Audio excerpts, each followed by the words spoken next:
mujer regresa de un viaje de un país tropical con una molestia de picadura de un bicho en el cuello. Con los días, la zona empezaba a empeorar y decide acudir a un médico, quien decide realizar una incisión en la zona para liberar la pus. Andrea y Juan disfrutaban de una maravillosa luna de miel en las paradisíacas playas de Bangkok, Tailandia. Estaban alojados en un complejo turístico de lo más exclusivo, con playas de arena blanca, aguas cristalinas y a pocos metros de la jungla. Era uno de los pocos lujos que se habían podido permitir al celebrar su boda, pues en estos tiempos de crisis, más que nunca había que tratar de ahorrar, o los gastos de la boda se podrían disparar. Pero los padres de ella habían insistido y asumido más de la mitad de los precios del viaje, por lo que Juan y Andrea se aventuraron a cumplir su sueño de viajar a Asia y disfrutar de las que serían las mejores vacaciones de su vida. Los días transcurrieron a toda velocidad, como suele suceder siempre que uno se divierte, y no podían haber imaginado un destino mejor. Vivían a cuerpo de rey sin tener que pagar nada. La pulserita que habían contratado con el pack de alojamiento les daba derecho a comer, beber y entrar a todas las discotecas totalmente gratis. Era un sueño hecho realidad, del que dentro de poco tendrían que despertar para volver a su monótona rutina de trabajo en la Ciudad de México, en donde vivían.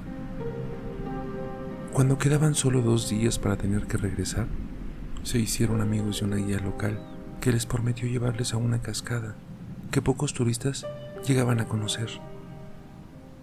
El viaje no era muy largo, pero debían adentrarse en la jungla a pie. Una caminata de unos 20 minutos cruzando la frondosa selva. La mañana siguiente salieron junto al guía, que con un machete en la mano iba abriendo camino entre las lianas. Hojas del tamaño de un paraguas y la vegetación más exótica y espectacular que los recién casados habían visto nunca. Animales maravillosos y paisajes inimaginables. Pero no todo era idílico. Los mosquitos eran realmente insistentes e incluso con el cuerpo bañado en repelente, siempre había alguno lo suficientemente voraz como para atreverse a picarles. El guía les ofreció un ungüento local que a todas luces fue mucho más efectivo que el repelente que habían comprado en la farmacia. Olía a rayos, pero ni un solo insecto los molestó desde que lo usaron. Al llegar a la cascada, Andrea y Juan se quedaron con la boca abierta por la belleza del lugar. Una pequeña laguna con el agua más limpia que habían visto era adornada por la caída de agua de unos cuantos metros de altura. El canto de los pájaros, la selva rodeándolas en todas direcciones y un cielo con el azul más intenso que podían imaginar. Era lo más parecido al paraíso que habían conocido. El guía les dijo que regresaría en un par de horas y les aconsejó que no se alejaran del lugar, pues la selva podría ser muy peligrosa y era muy fácil perderse. No quería molestarles en su último día, mucho menos cuando estaban recién casados, y la verdad es que ellos también preferían estar solos. Situaron todas sus toallas y bolsas en un lado de la laguna y comenzaron a juguetear en el agua. Nadaban, se reían y se besaban, sabiendo que probablemente sería la última vez que estuvieran en un lugar como ese. Media hora después, cansados de tanto juego, decidieron comer y descansar sobre esa toalla que habían tendido. Sin darse cuenta, Andrea se quedó dormida, pero un fuerte pinchazo en el cuello la despertó de su sueño. De un manotazo, apartó un bicho marrón o negro que rápidamente se metió entre la vegetación, sin que la mujer tuviera tiempo de ver qué era. Juan le examinó el cuello y vio una pequeña marca que había enrojecido la zona. Extendió nuevamente el ungüento que les había dado su guía sobre el cuerpo de su mujer y pensó que había sido un descuido no volverse a proteger de los insectos después de bañarse. No le dieron más importancia al tema, porque la picadura no molestaba demasiado, y en pocos minutos llegó la guía para recogerlos. Les enseñó un par de lugares más por las inmediaciones y les acompañó al hotel, donde por desgracia tuvieron que comenzar a preparar las maletas. Al día siguiente, y con mucha tristeza, tuvieron que embarcarse de nuevo a su casa. Un viaje en avión tan largo y pesado que a mitad del vuelo ya se habían acabado de leer las revistas que habían comprado. Por suerte consiguieron dormir unas cuantas horas y el tiempo pasó un poco más rápido, En el aeropuerto esperaban las familias de ambos, y todos fueron a comer a la casa de los recién casados, donde entre risas y bromas contaban las anécdotas de lo que les había sucedido y enseñaban fotos y videos de su luna de miel. Andrea sentía un leve picor en la zona de la picadura, pero no fue hasta una semana después que comenzó a hincharse y se puso de un rojo casi carmesí. El picor se había convertido en dolor y casi no podía ni tocar la zona. Sentía fuertes punzadas cuando lo trataba de apretar. Sin dudarlo, Juan llevó a su mujer al médico, quien les dijo que parecía que Andrea tenía una fuerte infección en la zona. Avisó a una enfermera para que les trajera su material quirúrgico y les explicó que sería preciso practicar una incisión para dejar que brotara la pus y, por supuesto, comenzar a curar la zona. Además, debía de tomar antibiótico al menos durante unos 7 días. Andrea era muy miedosa y la idea de que le cortaran el cuello con un bisturí le daba un auténtico pavor. Pero una frase del médico la paralizó de inmediato. Si no te estás quieta, corres el riesgo de que te corte en la yugular. Inmóvil por el miedo, sintió como el doctor comenzaba a abrir la zona. Pero algo imprevisto sucedió. El doctor pegó un salto hacia atrás al realizar el corte, y en sus ojos se pudo ver auténtico terror. Andrea sentía como la sangre se deslizaba por su cuello, pero había algo más. Podía notar algo que parecía subirle hacia la boca. ¿Cómo era posible que la sangre subiera y se extendiera por todo su cuello y hacia su nuca? ¿Por qué el médico se mantenía a distancia? Segundos después, la enfermera entró de nuevo a la sala. Había salido a petición del doctor para traer más gasas. Al mirar el cuello de Andrea, comenzó a gritar desesperada y salió de la habitación pegando un fuerte portazo. En un movimiento reflejo, se llevó la mano al cuello y pudo notar cómo lo que ella pensaba que era sangre le comenzaba a trepar sobre sus dedos. Al mirar su mano, se bloqueó de miedo antes de desmayarse del susto.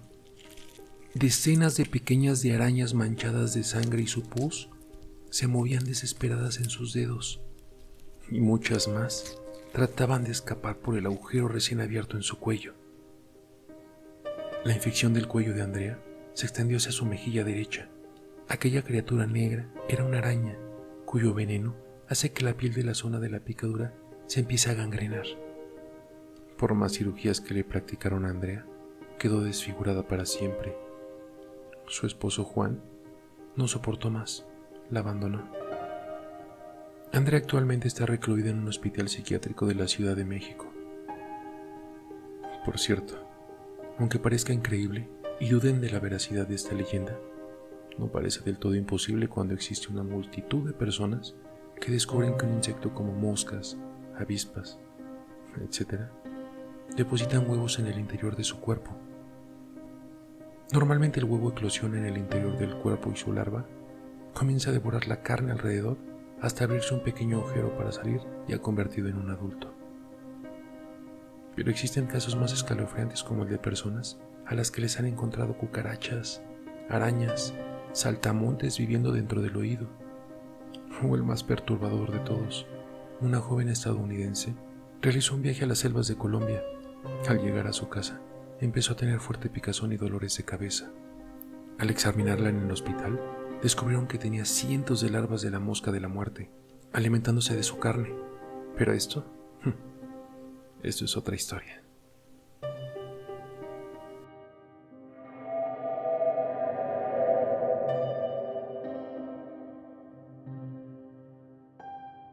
Puedo imaginar miles de temores, pero miedo a que una araña camine sobre mi piel es uno de los peores. Ese día llegué a casa después del trabajo, un día normal al parecer. Solo fue esa extraña sensación sobre mi brazo lo que empezó todo. Una pequeña araña que cargaba sobre su espalda una extraña cosa peluda. Sin pensarlo, moví mi brazo desesperadamente hasta ver que ya no se encontraba. La busqué por un rato en el piso, en las paredes y hasta en el techo, sin encontrarla.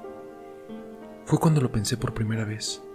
Eso que tenía en su espalda eran miles de pequeñas arañas, su descendencia. Ahora se estaban esparciendo por todo el cuarto sin darme cuenta. Solo de pensarlo, me puso la piel de gallina. Seguí buscando con más desesperación, pero no pude encontrar nada. Fue cuando sucedió. Lo sentí dentro de mi piel. Sus patitas estaban caminando dentro de mi brazo. No podía verlas porque estaban dentro de mí. Se habían metido a mi piel y estaban caminando todo por mi cuerpo. Solo pensarlo me hacía sentir más y más arañas moviéndose dentro de mí. ¡Ayuda! Traté de gritar, pero las arañas estaban en mi garganta. Me cubrían todo el cuerpo por dentro. Ahora estoy aquí, tirado en el piso y tomando un cuchillo. Arranqué cada parte de mi piel. Busqué dentro de mis músculos, pero sé que se enterraban más para que no las pudiera encontrar. Mas al voltear a la ventana, la he visto, colgando de un hilo en la ventana abierta, sonriendo.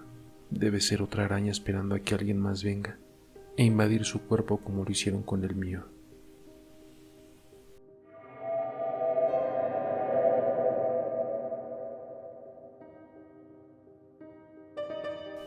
Susana es una jovencita de solo 15 años, que recién se ha mudado a una vieja casa de campo que su padre heredó. Su madre era la nueva maestra de la escuela del pueblo, mientras que ella iba a la secundaria, que quedaba un poco más adelante de la pequeña escuela. El primer día, Susana conoció a Sara, quien fue su mejor amiga. Con ella pasó lindas tardes en la soledad de su vieja casa, arreglando cosas, desempacando la mudanza, decorando las habitaciones. Pero claro, Sara estaba encantada con el ático de esa casa rural, un lugar perfecto para pijamadas, noches de cuentos, de ver televisión juntas y hablar de los chicos de la escuela.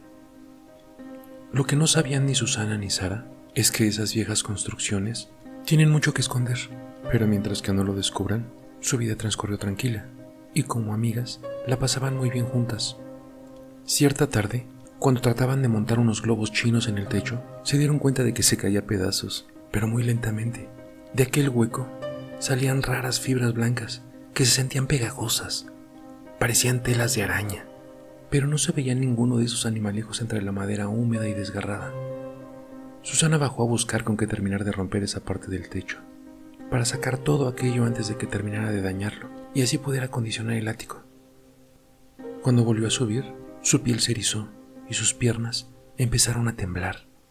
Un frío sudor recorrió su espalda y por más que quería gritar, la voz no le salía. Se quedaba sin aire y a la vez sin fuerza. Trató de sujetarse de las escaleras y seguir subiendo. Tenía que rescatar a la pobre Sara. Tenía cientos de arañas encima. Ya no se movía, pero se le veía respirar y tratar de extender su mano pidiéndole auxilio, sofocada en llanto y miedo. Susana corrió a la chimenea, sacó una de esas estacas más grandes encendidas y volvió a subir, acercando el fuego al cuerpo de Sara para ahuyentar a las monstruosas tarántulas que ya gozaban del sabor de su sangre que brotaba por todas las partes de su cuerpo.